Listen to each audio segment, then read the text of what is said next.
Welcome to another edition of Black Press USA and NNPA. I'm your host, Taylor Thomas.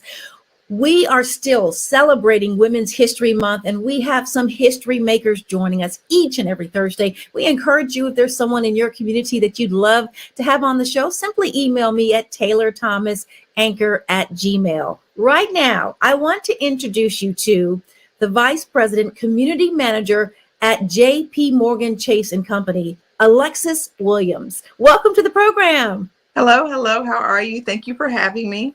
I am so glad to have you. So let me give them some information about you, because I found out you are a native of Alabama and you have a military background. And of course, you've lived your youth all across the world, actually. You actually attended University of North Texas, where you obtained your Bachelor of Science in Criminal Justice. So, Alexis, you're going to have to tell me, how do you go from a criminal justice background into where you are now with community manager at JPMorgan Chase & Company? So I actually started my banking background in my undergrad year. So when I was in undergrad at the University of North Texas, I started part-time as a teller and thought that I was going to stay in criminal justice. I did my internship in felony probations. I worked for the Dallas Community Department. I just knew that's where I was going to be. However, my love for finances, my love for money, my love for making money, working with money, landed me through multiple positions throughout banking, which now has landed me here where I'm at right now. What does it feel like? I mean, when the press release went out and just realizing in a month where we're celebrating women, empowering women, encouraging women, what does it feel like being in the moment, being the person that people are looking at that say to themselves, that could be me one day?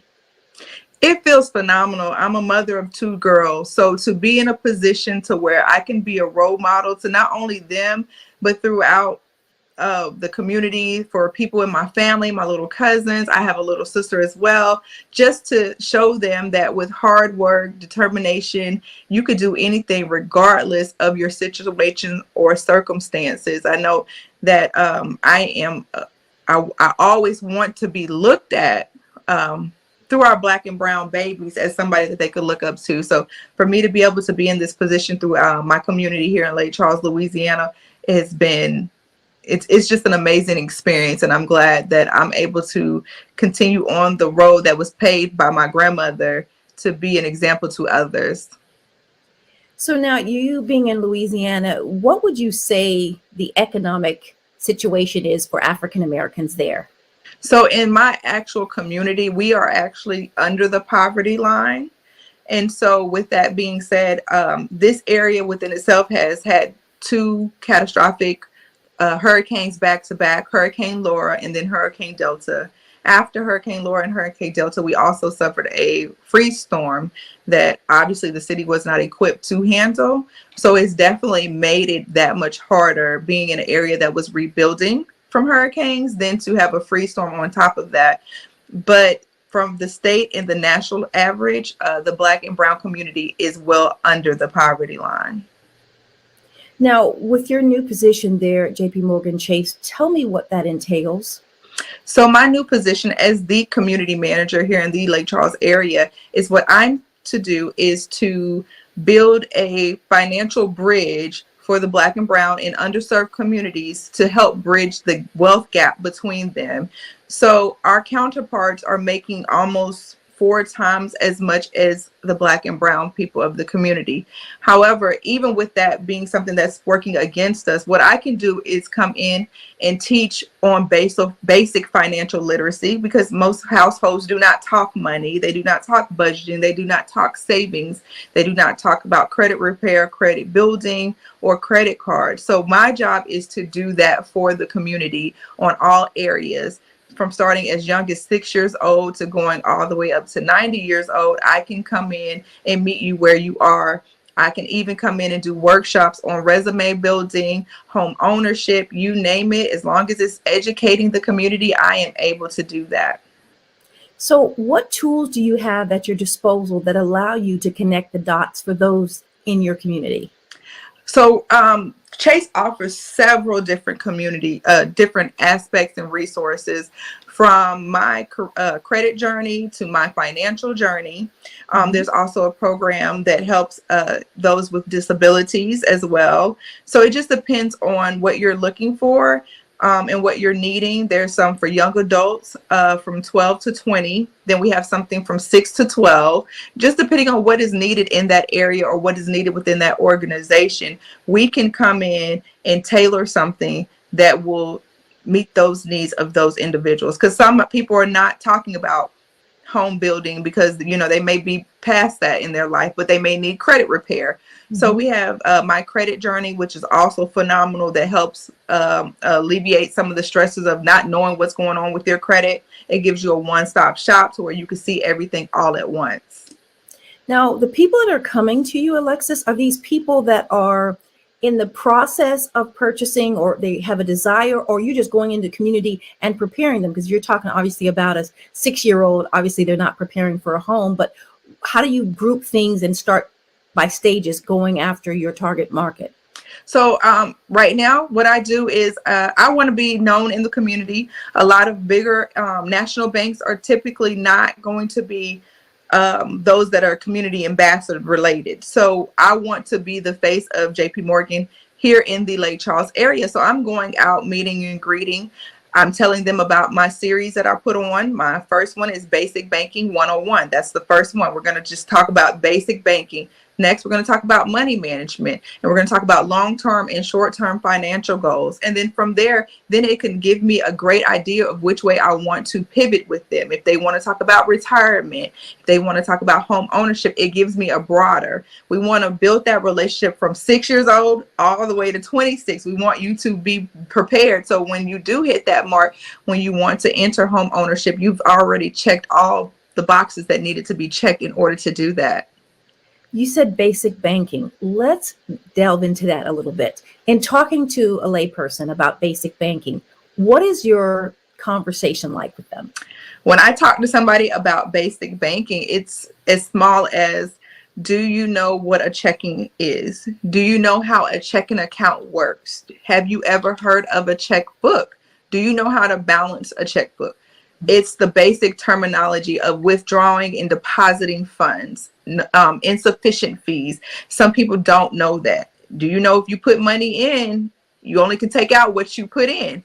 And you would think it's so basic that everybody would know that. But the truth is, a lot of people do not know that, or a lot of people do not feel comfortable with housing their money in a bank. So you have to educate them so that they can feel comfortable to do that, but also educate them in a way that the product that you're offering is a benefit to them and not something that they have to worry about. So people still are concerned about having their money in banks. Absolutely. Absolutely. And with the crisis that's currently going on, it's even more so, where you have people who want to take their money out of their bank account. You know, they want to move their money. They want to feel secure with their money being at home, which in situations like this, the best thing to do is nothing at all. I mean, it is always important to have some money on hand, but Sure. This is not the time to pull all your money out the bank. Well, I mean, most banks have where their FDIC that covers up to $250,000 per customer. Is that correct or no? Correct. That is absolutely correct. That's exactly why it's okay to do nothing, because your money is insured, which is also very important, to make sure you have your money insured. And I wonder if people even know that. I mean, we talk about simple things. And ironically, this month, even though it is Women's History Month, I have been talking with my guest about financial education for communities that are consistent of Black and Brown people, and how important it is to just start the conversation no matter what age your child is at. But then the question is, the parent may not even know about it. So how can they talk about it to their child if they're just doing paycheck to paycheck and no one sat down to talk to them like apparently you do? I would tell them, like, my first resource is JPMorgan has created 150 of these roles. So we're everywhere. So I would just say for them to go into their local branch and just sit down and have a talk with their banker. Their banker knows just as much as we do actually more, to be honest with you. They know more of the products. They know how to, you know, match what they need to the service that they're looking for. So, I mean, it's easier said than done, because I know that some people may feel embarrassed that they don't know because, you know, of the lack of knowledge, but it's okay to start. It's okay for them to start wherever they want to start, but they need to start. Is this program something fairly new, whether it's for Louisiana or for JPMorgan Chase Company? Yes, it is. It's been around, so it was piloted. There's been positions that have been going on for as long as 3 years, but it's also as early as a year. So they've been trying for the past 3 years to fill all of the positions, because this is a position that deals a lot with philanthropy work. So they're not just hiring people with the experience in banking, but those who are very active in their community. So it's got to be really, really important. So no matter where you are in the United States, you can go to your local branch and ask these questions. And you don't have to be purchasing a service. Do you have to have a bank account? You do not. We are all about educating. We're all about meeting the client where they are. There's times where I've talked to people until I was purple in my face, and, you know, it may not result in anything at that moment. However, the seed has been planted. Now I have to just continue to water it and allow the resources that are offered to water it. And in due time, they typically do come back. The referral rate is very, very high. So you just plant that seed, you allow them to make the decision. And even if they do not decide to go with a Chase Bank, but they do now have the financial literacy to make better financial decisions, that's still considered a win. Yeah, I can understand that. So in one of the things that you offer to people that come to you for financial education, do you talk about the interest rates? I think people don't seem to understand that, because it gives you more power to buy things less, you know, you pay less or more depending on what the interest rate is. Is that something that you spend time talking to your clients about? I personally do not spend time talking interest rates. However, I do spend time talking about credit, because a lot of people think that credit or debt is bad debt, and that is not the case. Excuse me, not all debt is considered bad debt. It's when you can't control your debt and it becomes uncontrollable debt, that's when it gets a little bit sketchy. However, so I do it on that aspect of credit building and credit repair, because ultimately we do live in an era where you do need credit. Having no credit is typically worse than having bad credit. So that's the aspect that I look at it as. I do not speak the interest rates, but I can partner you with somebody who can. So when you talk about credit, because here's an area that I think for a lot of communities with Black and brown people, that it can get muddy in the sense of you have, as you mentioned before, I don't have any credit, so I know I'm good. But that's not the case. You just talked about it. So what are the things that you talk to the community about as it pertains to credit, repairing it, and having it? So I always try to let them know that credit is a way for creditors to see if you are able to pay something back. They want to see that you are able to be in a binding contract, that you're going to make the payments, you're going to make them on time, and you're in a position to make them. So that's what they look at when they want to see what's on your credit report. How long has it been there? Have you stayed on top of it? Have you made your payments? And so when I break that down to them, it's kind of like, I use the example all the time. If it's like your word is your bond. So it's like your verbal contract, but in money. And so if you're not willing to put your name on it, then why would I be willing to lend it to you? And so that's how I use the credit analogy. And so I make sure they understand that just because you don't have any credit does not mean that you're good, because now we don't know if you're going to be willing or able to pay it back. So you not having it gives us nothing to look for. But if you have some type of credit, we're able to base better decisions on if we can lend to you or not. I don't work in somebody who has no credit. What would you recommend that they do if they have no credit and they're seeking down the road to make a purchase of a home? So I would definitely tell them to, if they don't have credit, one thing I would always suggest is getting a credit card that has a low interest rate, and put a low dollar amount on that. Okay. Like rule of thumb that I've used for myself. I'm not a credit. I don't sell credit repair, but this is something that has worked for me. I have a credit card that is just strictly for gas. So I put just enough on there. Well, now gas is really expensive, but I put gas on there and I pay that off every month, and I just continue that cycle. Nothing else comes on that. But also, I had a car note. So you want different types of credit lines on your credit to show your credit worthiness. But I never met my balances whatsoever. I never max out the cards, and I just keep it on rotation, because a good rule of thumb is you want to keep all your balances under the 30% threshold. So anything over 30%, it makes it a little, that's a little high. So you want to keep everything under the 30%. And you also want to make sure you're making your payments on time before it's reported. And so that's what I always try to explain to them. You don't have to start off big. Even if you start off with a $500 credit card and you're only making a $50 purchase a month, and every month you're paying that off, then eventually we're going to see that, your credit worthiness is there. And so we're going to increase your limit. That doesn't mean go spin up to the limit. That means keep on the same track that you've been on. Now, as it pertains to credit repair, I know that's not the area of your expertise, but as far as the process of correcting it or showing that you would be a good person to lend to, is it a 6-month, a year process of seeing that you can continuously pay your bills? It just depends on what you're trying to purchase. I've seen it to where it's been a 6 months. Typically, it takes a minute to repair your credit, just depending on what's on your credit.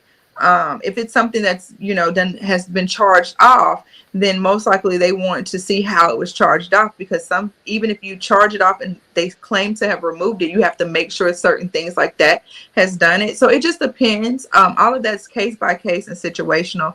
Unfortunately, when it comes to credit, everything is kind of case by case, because what may work for me on my credit may not work for somebody else. So you would have to sit down with that person and kind of map it out. I can imagine that. So we are now 2.5 years into the pandemic. We are seeing the lifting of the mask, and numbers of the cases throughout the country drop. How has that affected your outreach efforts with Black and Brown people within your community as you reach out on behalf of JPMorgan Chase? Drastically. So I'm now finally able to do in-person events. We were doing strictly virtual events, which is hard. One, it's easy to get online, but it's also easy to get distracted when you're sitting in front of a computer. Some people definitely in the communities of the underserved don't have that luxury of a computer. And then some of the people that, we service are not as tech savvy as others. But now, because we're moving into a face-by-face atmosphere again, it makes it easier. Now we have other obstacles ahead, which is like transportation, making sure that all events are held in an area where they can be commuted to and from, and that there's parking and, adequate spacing still with COVID. That has been one of our biggest obstacles. But, now that we're face to face, it's easier for us a little bit, because we don't have to worry about technology issues, if somebody's able to join, if they know how to join. So it definitely alleviates a lot. We're not getting rid of the Zoom. We're going to continue to hold that and continue to have that, because it is a great resource to have. Are you finding that the demographics for the people that you're servicing are younger or older? Generational. Really? All ages, definitely generational. There's been times where I've literally spoke to 3 generations in one room, and they're all on the same playing field. Wow. Very, very interesting. Now, the other thing is, you talk about, a home ownership. We've had shows in the past where people have literally said, I just don't want to have to worry about maintenance. Is that anything that you have to do the tug and war with? And I mean, actually, even in this area, the Washington, D.C. area, some of the rental rates for an apartment are the same as a home. Yeah, so in this area specifically, because we're still rebuilding from hurricanes, home ownership and renting is skyrocketed, Right. just because of the lack of homes available. So Mhm. within this area and within itself, it's definitely been a problem. Everything is high. So purchasing, you would purchase high right now. Renting is high. So it's typically they're like it's cheaper to buy a home and pay a mortgage than it would be to rent, and right now in this area in Lake Charles, Louisiana, it is equal. I mean, they're both equally going to be around the same price. Are there any programs that you can talk about that assist the first time home buyer? Chase has a couple. I'm not too familiar with them as of yet, but I do know that there are programs. There is, I know, one called Project Build. That's a local program out here in Lake Charles, Louisiana, where it teaches financial literacy. I'm actually partnering with them, and if you attend so many courses, they can help with down payment assistance. Yeah, DC has a great program that does that as well. So, what are some of your career goals now that you've newly? And listen, I know it. This is new. There's probably meetings after meetings after meetings now that this was announced. But I know that the internet and social media was all abuzz with congratulatory messages towards you, and I'm sure again it probably put a huge smile on your face. So, what are some of your career aspirations with this new position? Some of my career aspirations is I actually, some people be like, I love my job. Like, I legit love my job. I love what I'm doing for my community. I love the organization that I'm with. Actually, the next step is I want to be an executive director for the community and business development department, because I enjoy all of this. It's a need that they see that is now being met with community managers, and I want to continue to fill that need. So, with JPMorgan Chase, are you finding that they are bringing or elevating more African Americans? Are you usually the only one in the room to start off with? When I first got the position, that was one thing that I was very conscious and low-key a little nervous about, apprehensive about, because I've worked in banking for 16 years, and that typically was the case. Oh no, we all look alike, and I love it. I love it. We're all from different backgrounds. We're all different shades, all different hues, all scattered. I am enjoying it, and I mean, it's probably one of the most diverse companies I've ever worked for. And is there anything that your company said why they're doing this? And I'm asking you this question because some people are like, oh, okay, so the tides are turning. We had the death of George Floyd, and now businesses are trying to reach back and take advantage of communities of color. What are you hearing from upper management? I think that they see, with everything that has happened with George Floyd and everything else, I think that they do see that the Black and brown communities are underserved, and it's not something that we've done for ourselves. It's not something that we did. We're not paying the consequences for our own actions. It's just that, of course, certain areas, certain schools, they don't offer the same thing as our counterpart schools. And so they're trying to bridge that through the best way possible. It's easy if you just throw money at somebody. You can give anybody $1,000, but if you teach them how to maintain and budget, that $1,000 can go a lot further than you just handing it off to them. And so they see that the only way, or not the only way, but one way to do that is through financial literacy and financial health wealth. Yeah, I think it'd be great to have more schools really teaching some basic things, especially when it comes to a checkbook. Because I'll be honest with you, I don't even know if I have one in the house. I mean, the debit cards, and it's such a way to disconnect you. If you don't teach a child that you have to put money in there before you take the card, it just doesn't, the money doesn't build up on its own. You've got to put it in, make sure you're not taking more out than what's in there. So yes. Absolutely. The convenience mechanism, it makes it, you forget that you got to check your balance. You forget. It's easy. It definitely is. It definitely is. So would you tell me what Women's History Month means to you? So when I think of Women's History Month, because I've been doing this on my own personal social media, highlighting women who have just been phenomenal who have been pivotal in my life. What Women History Month means, the sacrifices that have been made from women of all genres, that they have come together to pave the way for people like you and I to sit where we are sitting, and to be able to celebrate each other and uplift each other. That's what it means to me. It's great to be able to uplift, to encourage, to shine light, and to blossom into things that, you know, our forefathers and mothers were not able to do. Who inspires you? My mother. That's always a great start, right? Yes, like my mother. Well, I'm gonna take it back. I'm gonna say my grandmother inspired me. She was a mother of 13 or 12. Okay. Mother of 12. Right, mother of 12. She just inspired me that, you know, whatever I went through or whatever you go through, you know, there's always a better day ahead. Never take anything for granted, and, you know, work hard at everything, pray about everything, and doubt God for absolutely nothing. Like, she instilled all of that in me. So everything that I do, I give it to her. I'm doing it to honor her legacy, her name. She was a beast who bred some beasts who raised the beast. So that's our little family saying. So, oh, I love it. I love it.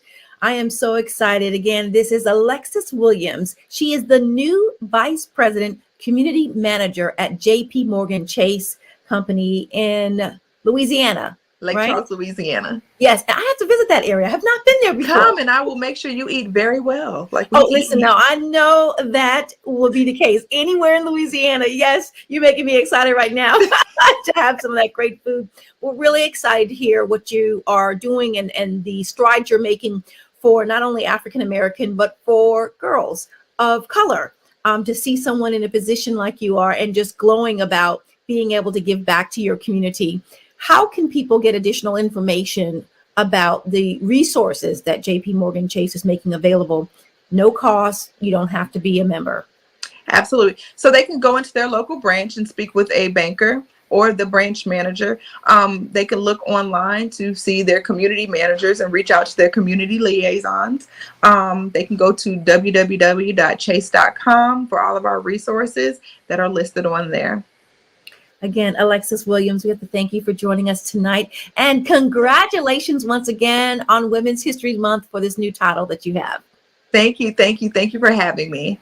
No problem. Stay tuned. There's more to come. Welcome back to the second half of the show. All right, so we're segueing to our next guest, and she is definitely familiar to you all. I am quite sure. She is Miriam Micah Day. She's an actress, she's a writer, and she is a podcaster, as well as a Tally award-winning producer and the vice president of SAG-AFTRA, the LA local voiceover committee. So we're going to bring her to the show. Welcome, Miriam. Thank you. Thank you so much for having me. Oh, we have so much to talk about. So, you know, I just talked about you being with SAG-AFTRA. For those who do not know what SAG-AFTRA is, I'll go ahead and give you that opportunity to explain to those who are not familiar with it. Well, first of all, SAG-AFTRA is the only and the largest union that is specifically geared toward performers, actors, dancers, anything under the entertainment arm that you would see in front of the camera, SAG-AFTRA represents. So it's a great union that I was fortunate to become a part of over 18 years ago, during one of my first opportunities in New York City. And I've been a member ever since and committed to making sure that we have work stability and options for us as actors in the industry. Now you're with the voiceover committee. So that's people who just make, when you see a cartoon, maybe they're that person, or even a commercial, they're a voice that you would hear. That's right. Voiceovers actually range a whole variety of categories. So to your point, yes, commercials, cartoons, interstitials, things you see on your television as well as on the computer, anything that has a voice in it, movies, those are voice actors. And those actors can range from ages 5 all the way up to 85. There's no gamut that isn't touched by a voice actor. Now, I know there's SAG-AFTRA, there's the New York branch, and then they have the LA branch. So if you're a member of one or the other, you can still benefit, right? Absolutely. It's one union, right? But we have different regions. So it's not just New York and LA. There's regions in the South. There's regions in the Midwest. We're all over. And the point is that each local will gear their kind of priorities toward the members who are in that particular region. Now, when you talk about SAG-AFTRA, and I know a lot of people want their kids to be the next shining star, you know, is it easy for them to get their kids or their teens into the organization? I know dues can range based on your income. So is there a way or a place that they can go to get more information? Because I know there's a lot of people that advertise, we'll make your daughter or son a star, but, you know, this is a union that makes it happen. Yeah. So, you know, the thing to remember is when you're kind of coming up in the business, if you have to pay to do something, it's likely not legit. SAG-AFTRA is a professional union. So we're always gearing and looking for people in the community or performers who are professionals. So yes, there are barriers to entry in order to become a member of the union. Those kind of barriers, if you will, or membership qualifiers, you'll find on our website, sagaftra.org. And then there are opportunities to actually join a union. If you don't want to do a kind of a direct approach, you can get credits, if you will, toward your membership by doing certain opportunities that are acting related or voiceover related. So again, sagaftra.org is where you want to go to find out what you need to do to become a member.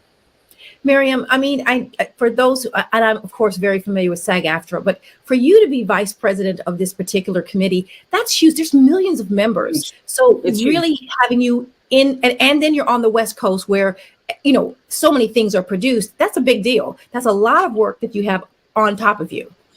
I have to just give credit and a shout out to Shirley Ralph. Shirley Ralph is one of the quintessential Broadway actresses. She's currently seen on Abbott Elementary at this moment. She called me up and said, listen, I just got elected to SAG-AFTRA. She is now, I believe, I don't want to misquote, but she plays a highly significant officer role at SAG and the union at this point. And she wanted to fill her board up. And so she called me and said, listen, I need you to serve. And so when Shirley Roth called you, you don't say no, right? So that's kind of how this happened. She kind of got me on board and got me in gear with doing the things that need to be done. Also, it's very important with something that she said, that representation at the executive level looks like people like her and I. So that was more of a reason to kind of step up to the plate and really do my job and do what was necessary for the particular local. You know, speaking of that, in light of the murder of George Floyd, so much has happened in the world of commercials and entertainment. Are you seeing any shifts or adjustments as it pertains to people of color in the industry being elevated and given more an opportunity? I know in the past it's been one or two African Americans, they're going to have to represent everyone.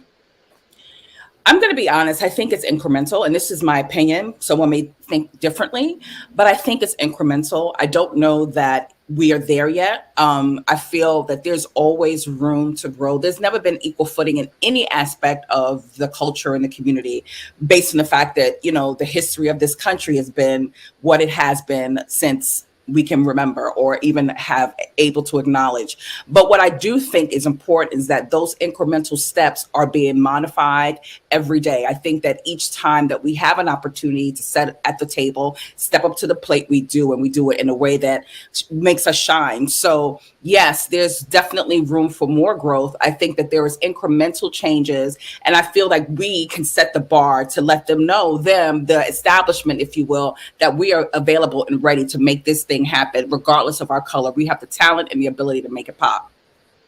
When did you get the acting bug? I think I was probably at the age of 8. I started off as a dancer. I was a dancer at the School Dance Theater of Harlem. Maybe some New Yorkers might know what that is. The famed classical ballet theater founded by Mr. Arthur Mitchell, who was one of my mentors growing up. I started dancing there. And as I became more familiar with my body, I realized that there was something else inside of me that wanted to be expressed. And thankfully, I had parents who supported my goal as an artist.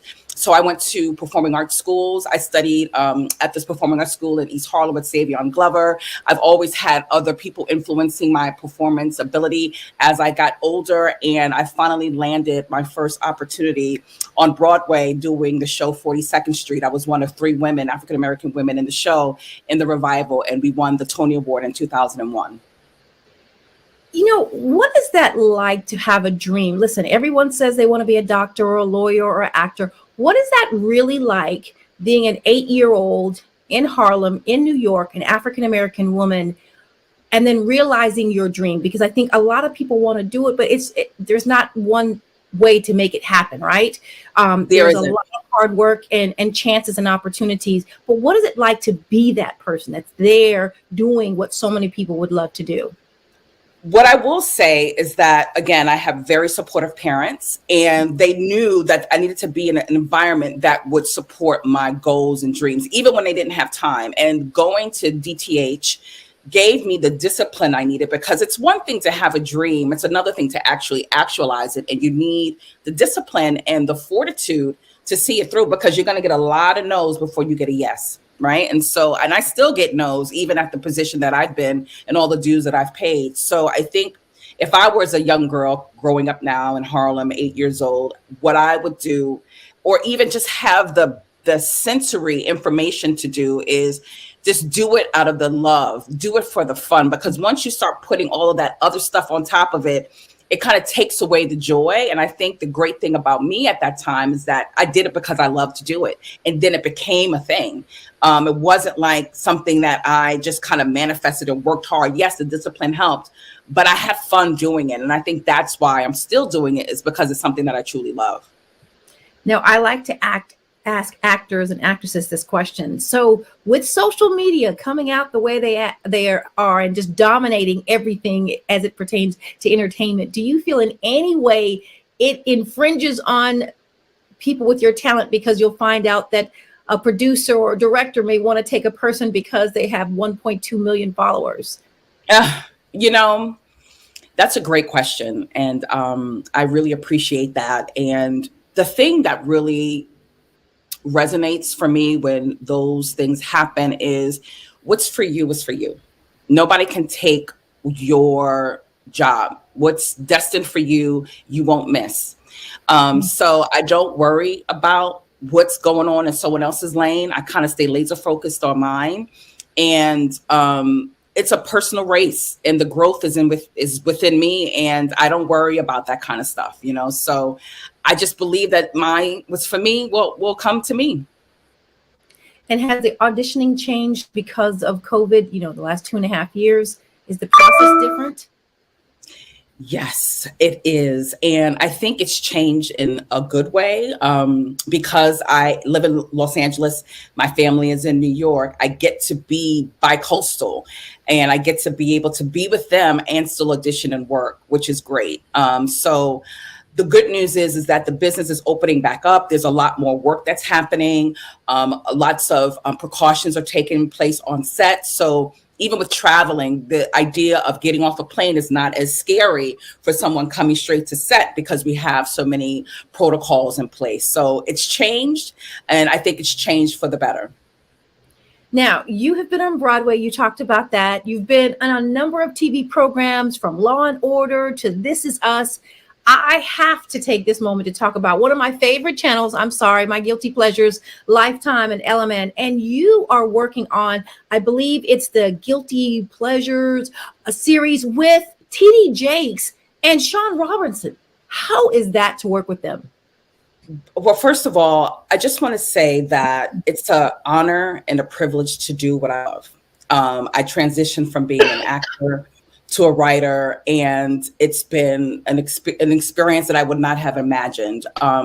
When Lifetime first came to me to, as a writer, you don't necessarily get the job right away. You gotta pitch for it.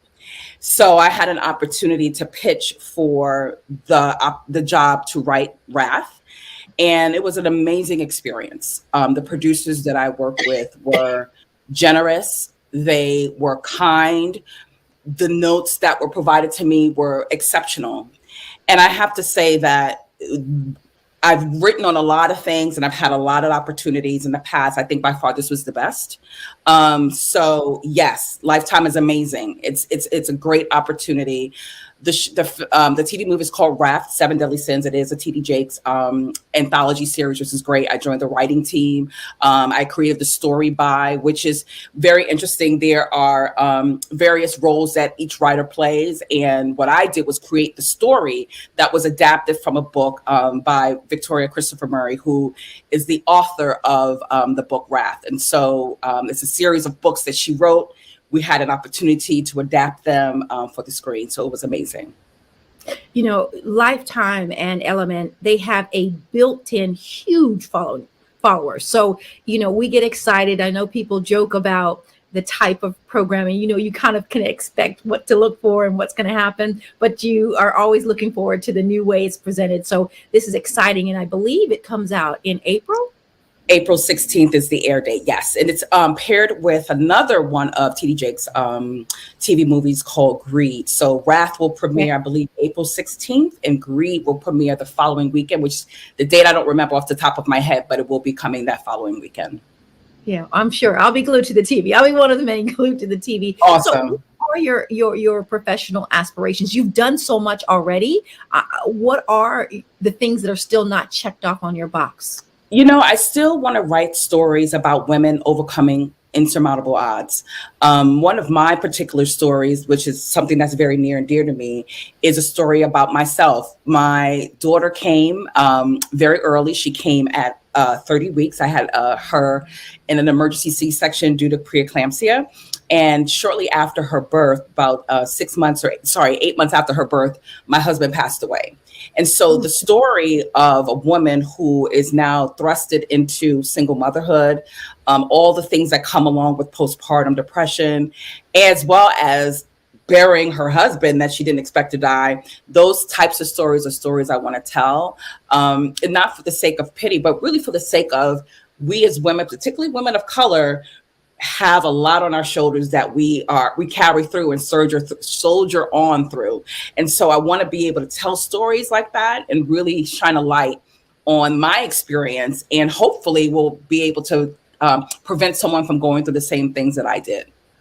You know, you just really show how you can look at someone and you can't tell what they've been through. Some people you can, but others you can't assume anything. And to hear just what you just said, just even with two of the things you talked about, that is life altering. Yes, your husband, your child coming early. And I believe you were writing something at the same time. Am I correct? That's right. The good news is that since came to Hollywood, I've always had people championing me, particularly women, I have to say, and women of color. And I had the fortunate opportunity to meet the actress Katarina Graham, who was looking for someone to write a story that she was producing. So I had the opportunity to write the Tammy Terrell biopic with her as the producer and lead actress. And while writing that story, I began to experience symptoms of preeclampsia, and I attribute it to me channeling Tammy Terrell. That's the only thing that I can say, because I was healthy and I was fine. But as we were getting to the point where we were going to make the announcement on deadline, I was experiencing really intense symptoms, and I ended up having to go into emergency C-section in the hospital. And as I was doing that, the announcement was released on deadline. They spelled my name wrong. I'm in labor, calling my publicist, like, they got to correct my name. You know, I could be, minutes from death or stroke, and I'm concerned about how my name is spelled in deadline. My work. Yeah. So that's how that went down. But I have to say that, again, just having the opportunity, someone said to me once, Andre Leon Talley, God bless him, he's just passed on, said to me once, and my cousin, you have to respect the opportunity. And that's something that I will always hold near and dear, respect the opportunity, because everyone doesn't get it.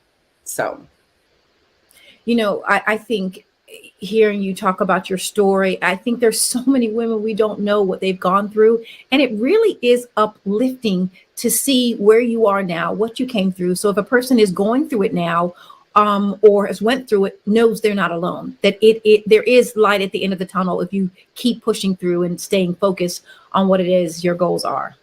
Absolutely. Absolutely. And I think that's the thing about the camaraderie and the community and the sisterhood. You know, I can't speak for men. I'm not a man. I have amazing men in my life. But as a woman, I know that I've endured a lot.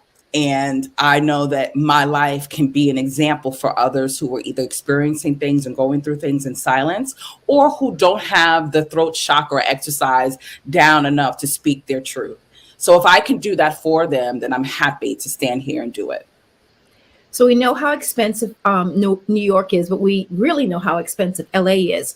So that transition from the East Coast to the West Coast to get your feet really into the industry, what was that like for you, and how did you prepare? And I'm asking you that for those who are thinking about it. They may not take the same path, but just to get how you did it. Taylor, I'm gonna be honest, it was hard. It was hard. At that time, I was still working as an actor, but I had a day job to support my craft as an advertising agency producer. At the time, I was married. My husband was supporting us, but I couldn't find work. And, you know, when you go from one market to the other, you have to start all over again, essentially. So people had to get to know me, get familiar with me, get familiar with my work. So, you know, it was hard in terms of finances. However, what made sense to me and what became to kind of coalesce in a way that I didn't realize would, is I found my tribe. I found my community. You know, I put my energy toward, if I can't find a job, let me find where I'm going to take acting classes. Let me find where I'm going to do something that would push my craft forward. Because, you know, every day you have to make a choice, make a decision. Is this taking me further or closer to my dreams, further or closer to my goals? So that's the kind of conversation I would continually have inside of myself. And that's how I was able to kind of get through, even though the money was tight, even though, you know, I didn't know what was going on from moment to the next. Finding my tribe and working on my craft was the thing that actually prepared me so that when an opportunity came, I would be ready. You know, I can't imagine going to a place where everyone in the world and internationally knows that's where stars are made, right? New York too, but really that's where they're made, in LA. And going in there and knowing that every day or how often you have your auditions, you're literally starting all over every day with letting people know who you are and that you can do that. And I can't imagine the feeling of getting the job or saying, you know what, you found someone just before you came in. It's hard. I mean, you know, but I've been doing it for so long. My skin is a little thick, but there are moments when, you know, hey, it gets to me just like the rest of, you know, anyone else. But the good news is that I have other things that fills my life. You know, it's not just this thing as my work. And yes, work is very important to me. And I hang my hat on it because it's something that I'm very proud of. But I have an amazing 6-year-old daughter. You know, I have a great family. There's so much that I do that is outside of the world of entertainment that fills my cup. So yes, it's hard. You know, I would not say that it was easy. If I did, I'd be lying. But there's so much more to see. And that's the thing about, you know, coming to LA, is that there's a great state. That's so many things you can do outside of the entertainment industry. So yes, it's challenging, but, you know, it's all worth it. Is it easy to fall into a situation where you could be duped into something that has nothing to do with film and TV? I mean, you know, I think that most people are smart enough to see something coming to them that's dubious. It's very rare that I have any friends or anyone in my circle who has been duped. I think that people really just need to stay focused, you know, stay focused, find your tribe, acclimate yourself to SAG. If you're not a member, find out how you can become a SAG member. There's so many things, programs here in Los Angeles that will support you and your craft. All you have to do is reach out. You know, there are resources here. There's a community. So, you know, I try to focus and steer people toward the positive and just look for people in your tribe. Look for someone who can support you and really champion you and your work. And advice, how do you tell someone in regards to finding a good school? And I just say this because everyone says they want to do this, they want to do that. And as far as it pertains to acting, how do you identify a good school? And this is for someone who would be, you know, coming to LA and they don't know anybody. That's a great question. I think one, it starts with your interests. You know, some people are comedic. Some people are straight drama. Some people are lead. It depends on where you kind of see yourself and what your trajectory is, what your kind of type, if you will, and where you really shine.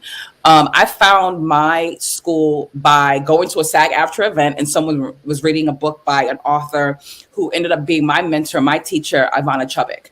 And once I went to her studio, I knew I was home. So you kind of got to see what it is that kind of resonates in your spirit, if you will.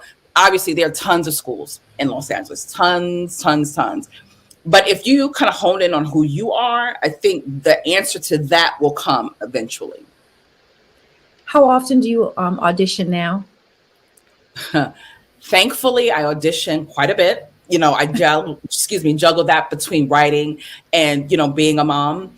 Auditions now, it used to be a thing where pilot season was only January to March or April. The great news is that now that we're in this new way of doing auditions like pilot season or any kind of television show happen all year round. So I'm auditioning at least 3 or 4 times a week, which is great. So now it's time to book that next job.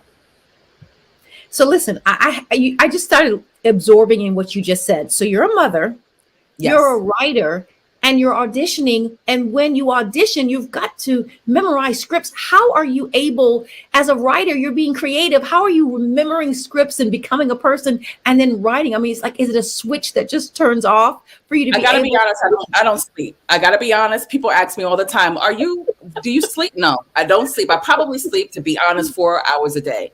Most times when I'm working on an audition, I do it in the evening when my daughter's asleep, because that's probably the only time I'm going to get to concentrate and be laser focused. When I write, I wake up at 2 a.m., sometimes 3 a.m., and I usually get my pages in. Even if it's 1 page a day, you know, writers write. You got to write at least, you know, every day. So even if it's 1 or 2 pages, I get that done. And then during the day, you know, I do all of my other meetings and all those kinds of things. So you just have to be, again, very disciplined and just really clear about what your goals are. And, you know, I want to look at myself a year from now and see that I have grown and have kind of, you know, propelled myself and my career a step above than I was the year before. So if I can incrementally see those changes, then I feel like I'm doing what I'm supposed to be doing and actually living in purpose. So, Miriam, I think it's important for me to point out, because I learned this right before you connected with us to go live for tonight's program. But are you the niece of the illustrious Dapper Dan? Yes, I am. That is my uncle. He's been my uncle. So who he is? I don't want to cut you off. For those who do not know who he is, in the 80s and 90s, phenomenal. I mean, he was incredible what he did with clothing and altering it for the rap industry. Rappers all over rapped about Dapper Dan. And I'll be honest with you, I really thought it was just a name. I didn't really know it was a person out of Harlem who, I mean, just really changed the game. And so you've been in the world of entertainment and the world of fashion for a long time. Yes. You know, I chuckle a little bit to myself because, you know, the world sees him as Dapper Dan. He's just my Uncle Danny. So, you know, it's all good. But yes, I grew up in the store, his 80s store. The store was ran by himself. Obviously, he's the proprietor. He's the owner. He is Dapper Dan. And my dad, who was there with him, my father is his older brother, and they would be there. The store was open 24 hours. And so after school, my brother and I would show up to the store and we would be there, you know, so I would see all the rappers come in and the people of a certain kind of life come in, if you know what I mean. And that was my experience. That's how I grew up in Harlem. And now, you know, seeing the resurgence of his career later in life has really been something that I'm not only proud of, but just really inspired by, because it says that you never know when your time will come. You never know when your comeuppance will be. And, you know, seeing him have this second win, if you will, in his career is very exciting. I do really like the resurgence of performers and shows and people from the 80s and 90s. I mean, everyone's talking about Bel Air. So I love that. And to know that it's giving them work and putting them back in the place that they love. Who would you like to work with that you have not yet? Ooh, okay. I don't know. How much time do we have? Tilda Swinton, Ingenue Ellis, Shonda Rhimes, of course, Oprah. I mean, I had a TV movie on her network this past December called A Sicily Christmas. But unfortunately, I didn't get the chance to work with her closely. So I really want to work with Oprah. I mean, gosh, there's so many amazing talents. But I think those are like my top three. And of course, I have to put in Robert De Niro, because, you know, who doesn't want to work with Bobby? Right. Well, I want to take a second too, because you have a podcast called North of 40. Love the name of the show. Love the name of the show. So tell us a little bit about that and where people can find it. Great. So North of 40 is a show or a podcast that was inspired by my life. It looks at how, you know, my husband passed away, our love story, and what happened to me. You know, typically when death occurs, particularly at a young age, people don't know how to respond to that. So I dive deep into that experience of losing him, coming out on the other side, being a mom, dealing with the loss of friendships as a result of his death, and all kinds of things that result in that experience. I have a lot of celebrity kind of guests that come on the show. We talk about all kinds of things as it relates to their personal experiences with death, but it's not downtrodden and sad. It's really uplifting, and it gives you an opportunity to be inspired.